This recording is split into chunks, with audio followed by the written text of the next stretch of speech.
Hey there, everybody. Thanks for joining me for another one-man review. Today, I'm really excited to share with you LAGON REVUE Volume 7. This is titled Pluie, I think is how you would say it. LAGON REVUE is an anthology series. I've got 3 of the 7. They're really hard to get a hold of, any of the older ones, because they're very limited editions. They're very, like, couture comics. You can see that it's bound kind of loosely on the side here, because what this is each artist, and I would love to be able to do an anthology like this. Each artist basically gets like a 16-page signature, and so they can really have whatever paper they want. They can have whatever print process they want. Some of them are risograph, some of them are offset litho, like very different approaches, custom inks, all of that kind of stuff. This to me is the place to go if you're looking for a group of artists and a series of, like, a project that puts out a series of products that show the material possibilities for comics, where materiality is a thought through part of the intent of the message that the artist is selling. So like here we get, even on the cover, you have a matte printed image here that's printed in a spot color, and then these photographs that are printed have a spot gloss put on them, and that's also on the inside as well, which is really encouraging, because I've been worried that we might not be able to do spot gloss on the inside for bound, and I was worried we might not be able to do spot gloss on a matte surface, and it looks like you can. So that was really nice. Thank you, the folks at LAGON REVUE, for easing my mind about that. And then we'll just get into a series of, each artist has their own thing. I'm going to just show one spread from each artist. Probably won't say much about many of the stories. This volume versus other volumes, I feel like a lot of the stories were stronger. There's still like a 50-50, between people who are really using the material allowances and people who are kind of just like, doing something that could be done otherwise. So this is, and I apologize ahead of time, I'm going to butcher a bunch of these names because a lot of them are French and I can barely pronounce English, but Margaux Duseigneur. This is a world that's kind of about a post-global warming, apocalyptic world, and they're people trying to rebuild, and they have like this special mud that they've found that they mix with oil, and they can build everything out of it. They can cook it, they can eat it, and the imagery really goes well with the content of the story. These really nice, like, hand sculpted looking forms, these really nice, like, soft clay looking colors, the type of like unglazed clay looking colors. So I think it goes very well with the story, and it's just a unique, pleasing style to look at. This is the artist that obviously did the cover as well, Margot Ferrick. There's no real dialogue in here, but a lot of really interesting imagery, a lot of really nice dry brush, some really cool use of tones, and obviously some really impeccable reproduction, capturing all of the little particularities of the dry brush. Like, that's the thing that you can say, no matter what's going on in LAGON REVUE, the reproduction is impeccable. Just the general package itself is a beauty to behold. This is Severine Bascouert, I think is how you pronounce the name. Another story about people that kind of go underground because of events going on, like with the weather. There's a lot of imagery in here that looks like it might be collaged pictures of rocks, but some of it also looks very much, it might all be just like watercolors, and there's like some real physical texture materials on here. I'm not sure how much of it is painting or not.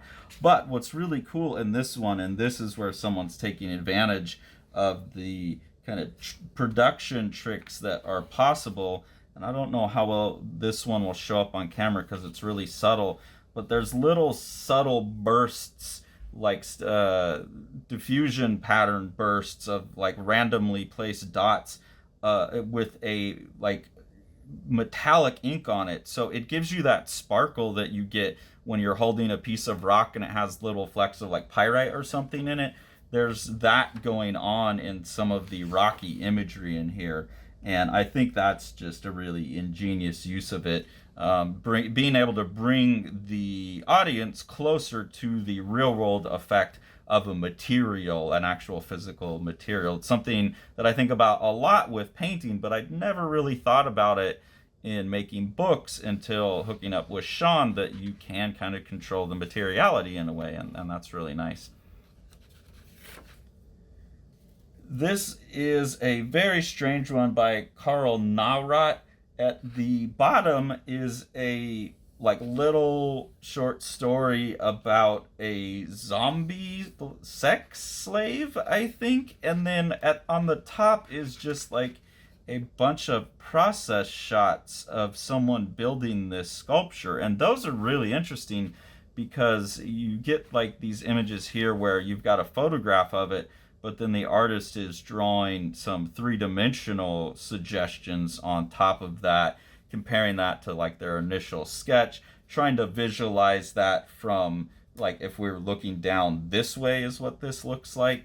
A lot of really interesting things there. This story at the bottom is a little strange. The best I could make of it is that this weird slave-master relationship is talking about the artist's relationship to the art. Like, I feel like that a lot of times about the art, but I'm not sure. I could be stretching as well. Like, when you get that obtuse about it, I always am even hesitant to say what I think it's about, because I feel like I'm just using my profound ability to bullshit that I've gained through a degree in art, a degree in philosophy, and a secondary degree in art. Sometimes I feel like I can just make shit up that's not there, and I don't know with that one. There's a collection of what just looks like sketchbook pages here from Hendrik Hegray. Again, I don't think anything particularly interesting is going on with production, like there's spot color being used there, but I don't know that that's adding anything other than a visual. There's a really interesting production choice here in this story by Amelie von Wulffen. This paper is like almost like a thin, waxy rice paper, almost like what you would wrap a hamburger in is what it feels like a parchment paper for cooking. I like that. I like the way that looks. There's nothing in the story that suggests that it has anything to do with the choice of the paper other than like a tactile thing. Now, the next story, the way it's printed, it's still on the same paper. Like, this is only a little 3-pager. So these artists are sharing a signature. It may be the case that they just needed a place to put this, and so this artist is there and it has nothing to do with them, and that they just got stuck with the choice this artist is making. It seems much more intentional for this artist. This is Nayel Zeaiter. And there's something about it being printed on this paper and the production techniques that do make this feel like a hamburger wrapper. Like, this is information about the history of Germany, and you'd wrap a newspaper or something, you'd wrap food in it or something like that is the idea. It may be referencing like a way that food is wrapped in Germany that I'm not aware of. In reading it, this is like the straight historical stuff that's in here. I didn't get anything that would suggest why you would be using this paper, but it seems so intentional that my suspicion is that German citizens would really get the material as a symbolic reference in this, or at least I hope so. If not, it's kind of strange, but it does show to me the potential for the symbolic value of material in a work. Like, if this was a type of document that people were used to, and you subvert that with the information. And then the information graphics throughout here are also really interesting design, and the spot like orange color is really cool. So really enjoyed that one. In terms of what it suggests, it wasn't very particularly interesting to read for me personally. I'm not too terribly interested in the history of Germany's borders, but as a object. It's very, very interesting. Pauline Lecerf. This is another very kind of strange one that is kind of putting black holes against white cubes and asking people. Actually, it's a conversation about the white cube in the gallery, but it's asking people also to, would you rather a black hole or a white cube? Honestly, I'd probably rather a black hole, strangely enough. That sounds dumb. But really, really interesting look to the art here. Really nice paper. I really like the fibrous quality of the paper on this one. But it doesn't add anything out of the story other than it's nice. It's nice to have nice things. Flore and Damien Chemin, I'm not sure. This is obviously a risograph print, and with some really specific strange colors. I really love seeing how people can get strange color palettes out of using something other than CMYK as the base color, and so that's very well done in this piece. There's a strange story in here about a guy delivering pizza on his motorbike. That's kind of fun. There's this story here. I don't even think I put... Oh, yeah, this is all the same artist. This is Gaspard Laurent. This page is just so different than the rest of it. I had to put a tag on it. But you can see it's got this metallic ink on it. It's also got, on these pages, this where you have these more solid colors, it's also got that metallic ink making like these raindrops. The sketches in this are nice for the most part. The strange colors, and I don't like the composition of these pages, but this page here with this pink and then like this, I don't even know what color it is because it's constantly changing in the light, I think is a really, really beautiful looking image. Story Chimera by Mattis Dovier. Really cool style here. It takes like this Junji Ito manga, horror manga creepy thing, and then runs it through like pixel art basically. This is all just made up out of pixels, and it looks like something you would put together in really old school like Microsoft Paint with really stair-steppy lines. You know, all the stuff we'd normally complain about, but now it's been done on purpose and accentuated and exaggerated. And something about the combination between that like nostalgic old school computer screen look and this horrific imagery is really unsettling to me. It like that style pushes it over the top, so really like that. This piece by Ng Tvedt is the best I could pronounce the name. Is one of the most revolutionary things I have seen in comics probably since I first saw Chris Ware, maybe even more important than that. I'm not sure. I haven't had time to think about it. This is one, and I think this is a risograph print because we have a lot of what look like very solid flat spot colors, like even this lighter ink here. So I think there's a lot of inks being used in this as well. But this is so fascinating to me. It's like a cubist approach to, like in the way that cubism collapsed the third and the fourth dimension into the second dimension. This is like collapsing words and images into each other in kind of the same way. Instead of combining them as we normally do in comics, everything's so close to the symbolic that they become one thing. And then you can see that the words are also visually fractured. There will be like here it says metal, and it's broken out into METAL. But then there's right here it says riffs, and then it says like this links, it looks like it says I am metal. A lot of little language games like that going on. So this is the coolest like deconstruction of the language of comics I've ever seen. Absolutely fascinating. The only thing that is a bummer is it's all in French. This is largely a French production. It comes, a lot of the artists are working in English, so it comes with this little 8-page translation book. So I was able to like read what it was saying on these pages, and it is sensible. It's talking about like the best metal riff that ever was, and there's a couple other like little things that are cycling in there.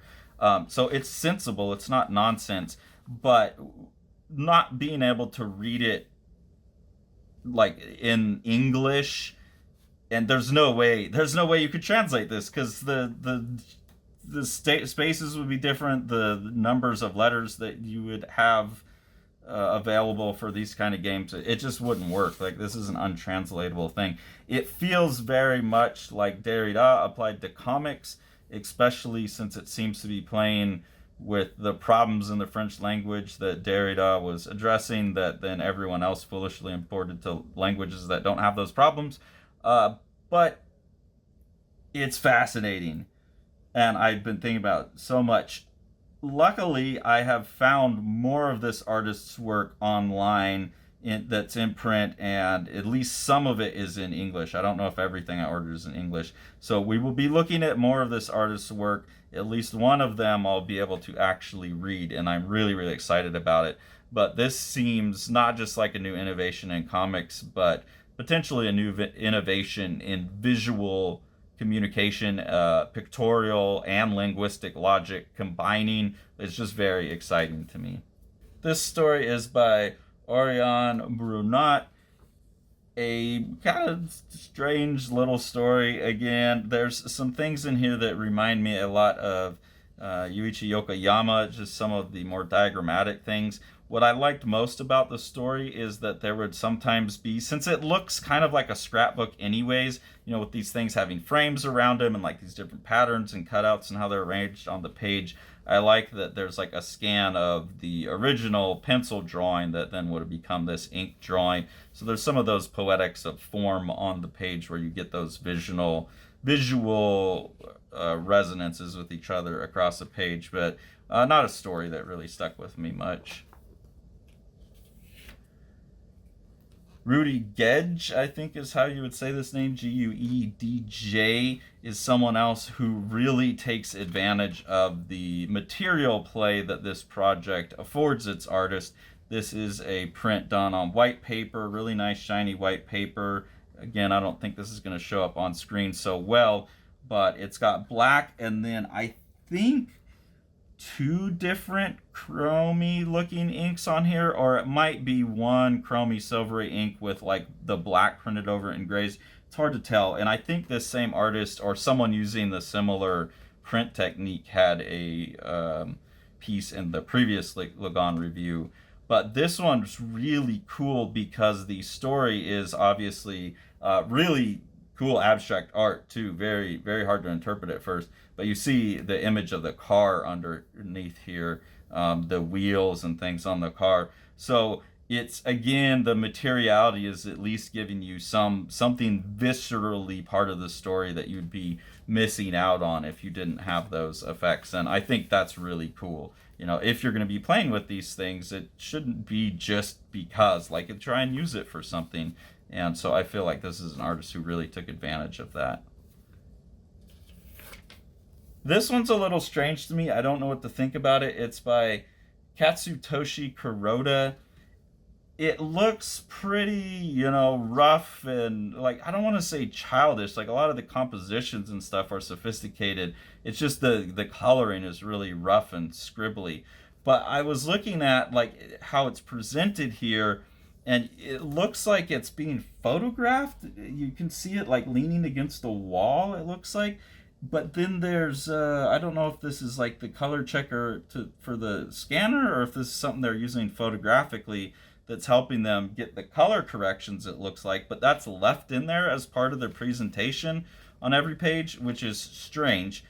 The only thing I could figure out why they would have left that is it gives you a measurement, and it has millimeters here. And if I'm correct, like, that's 1 millimeter. So I'm crazy and I actually measured this, and it measures out to the artwork would be, I think it was like 33 millimeters, and I calculated that it would be about 1.3 inches tall. So then this thing gets more interesting, because if this is all drawn on something that's 1 inch tall and 3 inches wide or something like that, then it's like super crazy and really interesting. So I think that's maybe why that was left in there, so you could reverse engineer the size. At first, my assumption was that this was so giant that they had to photograph it, because you can see it like setting on something. It doesn't look like it's laying flat on a scanner. It looks like it's leaned against the wall. So I don't know what's going on with this one, but really just everything about it's strange. I have no idea what to make of it. There's a story here that switches artwork in between like two signatures. So I don't know like if that's planned or not. Like this one that's on the shiny paper is in this really nice like pewter ink. Really, really, really beautiful. And that goes for a few pages. This is by Francois De Jonge, by the way. This right here, like one of my dream projects is, like, I know DC was talking about forever putting out a widescreen version of Promethea that would be like an all-in-one widescreen omnibus. I've always had like, that's like my dream project to design, because I think there's things like the gold issue of Promethea where they print it in just like a yellow color that could be printed in an actual like nice yellow gold ink, and I think get across you know, the specialness of the golden realm that they were trying to present in that. I think there's a lot of things like blacklight inks and whatever that you could go back and do, like, you know, Promethea as it probably looked in everyone's heads. And this just shows like how great that art would look. It can handle really fine lines. So this is the closest I've seen to like my wish to see that. And again, I don't know how well it comes on screen. But then halfway through, it switches to just like this kind of dry, non-coated paper, and it looks just more like pencil renderings. It doesn't look like the clean line art. There's nothing going on with the production. So I don't know if that was intentional or if that's just where this fell, and they said, well, if we got to be on glossy paper, screw it, do some metallic. I don't know if you can't do metallic ink on this, or if this one just wasn't using those colors in the signature, or what was going on with that. But I didn't see like anything in the story that would suggest a reason for changing material at this point in the story either. I could see that as an intentional thing, but it didn't seem like it. It seems like this paper was for this next section, which is a like kind of abstract little comic that's zooming in on these very cartoony images made out of dots. This is done by Joe Kessler. His book Window Pane, I don't think we've talked about it on the channel, but we should at some point, because he's someone who does a lot of interesting things with having a different color palette than CMYK in his book Window Pane. So someone who's very much thinking about comics as part of the legacy of printmaking, and you can see that again in the visual concern here. We have another story here that's on like this almost vellum-y like paper. This is, yeah, this feels a little bit more vellum-y. The other one felt more, like I said, like a hamburger wrapper paper. But this very light vellum-y paper, you can see through it. It's obviously white, but it's made most of the time to look like it's got this brownish color on it. But there are areas of white, or maybe they're printing a white ink on top of it. I'm not sure exactly. But another one where it looks cool, feels cool, maybe it's being used to kind of like, because it's on a train, they're trying to create like the sound of wind flapping when you're turning the pages. That's the only thing I could think, like in terms of the story though, that would justify picking such a strange paper. But whether it has anything to do with the story or not, it feels nice, it looks cool, and it gives me ideas of how you could use it in a way that actually like really mattered to the story. That same paper is at use here for this story Cloud 9 by the artist CF. Again, doesn't really seem to have much to do with the story other than just kind of an aesthetic choice, but I do like having the spot color on it. Looks cool. Again, gives me ideas. What looks like a risograph piece here by Leomi Sadler. Very strange thing going on this page where the lettering's like in an equiluminant red on the blue, but like it looks like it's a CMYK print, even though it feels risography. But it looks like the magenta plate shifted a little bit, and so there's some really weird effects going on with the lettering that adds to like the psychedelic nature of it, but made it a little hard to read, and definitely didn't seem intentional. It's just, if this is a risograph, the registration would be harder, I think. I was really excited to read this piece in the book by Melek Zertal. I really like the way Melek Zertal's artwork looks. I got and read one story, I forget what it was called, and in my critique of that story, I said that I wasn't sure what the artist was up to, but there were like two options I had, and one of them made me think the story was really interesting, and if the other thing was the true thing, then I was like really put off by it. Like I was really like someone who could write that, was just not someone I was interested in hearing what they had to say, and I couldn't tell which one it was. But I've also been hesitant because there's so many other good things. I've been hesitant to drop any more money on Melek Zertal stuff because I don't want to like spend money and then have it turn out to be like the thing where this person just really irritates me with what they're writing. So it was really nice to have another Melek Zertal piece within something else that I knew I really wanted, and getting to read it and not seeing any whiff of what was bothering me in the other story. So I immediately went out, and I've been seeing over the last couple weeks anyways that Melek Zertal has been offering a little like collection of all the short works that they put out, and has a longer thing out too. So I like, okay, now I'm going to read it all and give it a second chance. So I'm really looking forward to that, and hoping that there will be a lot more stuff like this and less like the one, I forget what it was called, but we can link that in the video up here. There's a collaborative piece with artwork, paintings by Son Ni up top, and a comic by Chihoi at the bottom. This is one that I can't really make any sense of as a finished presentation. They both seem like sensible enough on their own, but why you would put them together and the way they're put together, I don't know what it is.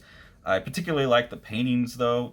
The colors in it is really nice, but they have like this tonal range that seems very in keeping with a lot of what Luc Tuymans does, a painter that paints really like dry, chalky looking paintings. I don't know if I like them or not, but I find them really interesting, and when you shift them into these like pink and peachy tones, I think it's a really nice look, but I have no idea what that story's about.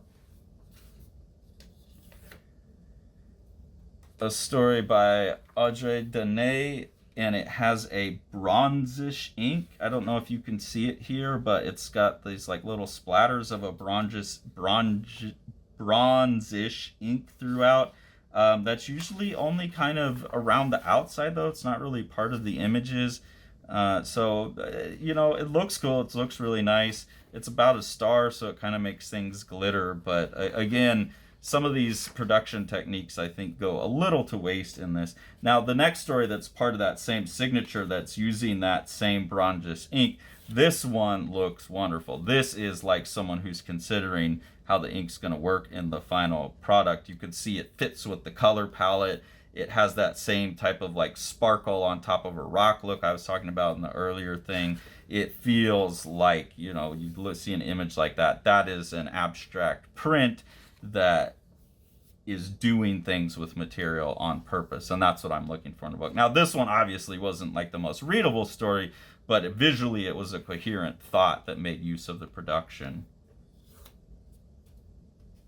Really nice piece here by Richard Short, really great cartooning, a kind of Tezuka looking set of characters in here. Fun little story. Another one that switches over between signatures, and you get to see like just on regular white paper versus bright white paper. Oftentimes I actually kind of prefer this because I like how it pops, but there's many times like in Strange Death of Alex Raymond where you want that paper. Some posters, and then like a sketch comic or some storyboards or something by Anna Haifisch. I've seen this name before, and the illustrations kind of grab my interest, but I just haven't seen anything from this artist that I get like what they're up to other than having a cool visual style. Really interesting fantasy piece by Acacio Ortas. You can see that there's a lot of world building going on in a very short amount of space. calling out to the famous artists as well, with like a De Chirico here and some of these kind of sculptures. So I find it a really interesting piece. There's this whole like collector of art in here, has a little fantasy story to it. Nothing that really took advantage of particular production techniques, but very cool artist. Then there's reproductions of a series of paintings by an artist, Yu Nishimura. Really, really lovely reproduction here that matches the colors. Like the paper and stuff feels right for what I would think like this painting probably looks like in person. So that feels very, very nice. And there's another Amelie von Wulffen. This one's like a little sketch diary here. So, but again, not really making much of the particularities of the thing. And then Sammy Stein, who is one of the editors, I believe, of the series, has a longer piece in the back. Really cool design stuff. And again, I don't know how well this shows up on camera, but there's metallic inks. And I think this one actually makes use of 3 or 4 different metallic inks, maybe. I'm not sure. It's hard to tell. It's hard to compare. And color relativity, you know, depending on what it's surrounded by. Maybe they're just like printing some colors over a metallic to manipulate it. I'm not sure, but it looks like there's a number of different metallic inks in here. This one is also really fascinating as a story and really fascinating from a structural standpoint in terms of how the story is presented. So there's this cult here where they're like burning people inside of clay, and that's going to release them on to the next life, something like that, some conspiracy theory behind it. But really, you're being presented like almost in a kaleidoscopic manner, the evidence, and this will be like an object. This is saying, oh, this is something the police officer's saying. This is like someone who is an adept in the cult, someone who lived across the street. This is like they found some writing, so there's a piece of writing that goes throughout that has some of the ideas of the cult in it. There will be objects that they'll tell you about, like things that they found there, like here, symbol number 75, and they'll kind of tell you a little bit about what it means in places or whatever. Really interesting way of presenting the story. Little bit harder to read because this one was in French, so I had to read that little translation. But thank goodness I had the translation page. I think that's by the way, people who are doing multilingual anthologies, it's a little pain in the butt, but it's really, really nice to have that, because there is so much cool stuff like what Sammy Stein is doing that I really want to read that I wouldn't have access to normally. There's probably no monetary incentive to reprint it in English. Some of them, like that other one, couldn't even translate because of the visuals. So at least having that translation sheet is really cool. But yeah, really, really strong ending to it. And then some nice illustrations at the end. These are obviously screen printed on here. It very much feels like screen printing. And yeah, just a beautiful, beautiful anthology that shows, like I've said multiple times throughout the video, the material potential of comics. It's something that I think is probably only really being looked at in the last few years. Like I know production and stuff is something that like kicks in as a concern in the 90s. But I think materiality is probably the future of comics for a while. And it seems to me like LAGON REVUE is the place where you see the future unfolding first. Whole new world. Whole new world. Whole new world. Whole new world. Whole new world. Whole new world. Whole new world. Whole new world. For you and me.